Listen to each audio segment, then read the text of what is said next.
Hi friends, శనగలతో టిక్కీలు ఎలా చేయాలో చూద్దాం. కావలసిన పదార్థాలు ఇవ్వండి. శనగలు తీసుకున్నాను, శనగల పేస్ట్ ఇది. క్యారెట్, క్యాప్సికము, బీట్రూటు, కరివేపాకు, పచ్చిమిర్చి, అల్లం, వెల్లుల్లి, కొద్దిగా సాల్ట్ అండి. ఈ శనగలు, సాల్ట్,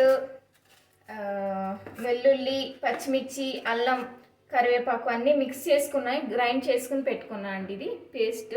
ఇప్పుడు వాళ్ళు ఎలా వేయాలో చూద్దాం అండి. మిక్స్ చేసుకోవడం చూద్దాం అండి. క్యాప్సికము, బీట్రూటు, క్యాప్సికము, క్యారెట్, కొద్దిగా సాల్ట్ అండి. అన్నీ మిక్స్ చేసుకోవాలండి. ఇదిగోండి, ఇలా ఒత్తుకోవాలి. పిండిని నీట్గా ఒత్తుకొని పెనం మీద వేసుకోవాలండి. ఈ 2 సైడ్స్ కాలేక అప్పుడు శనగల టిక్కీ రెడీ అవుద్దండి. ఇదిగోండి, ఇలా తిరగేసుకోవాలి.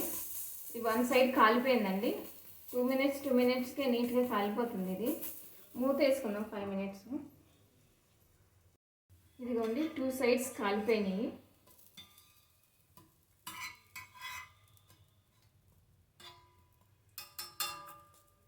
తీసేసుకుందాం ఇప్పుడు.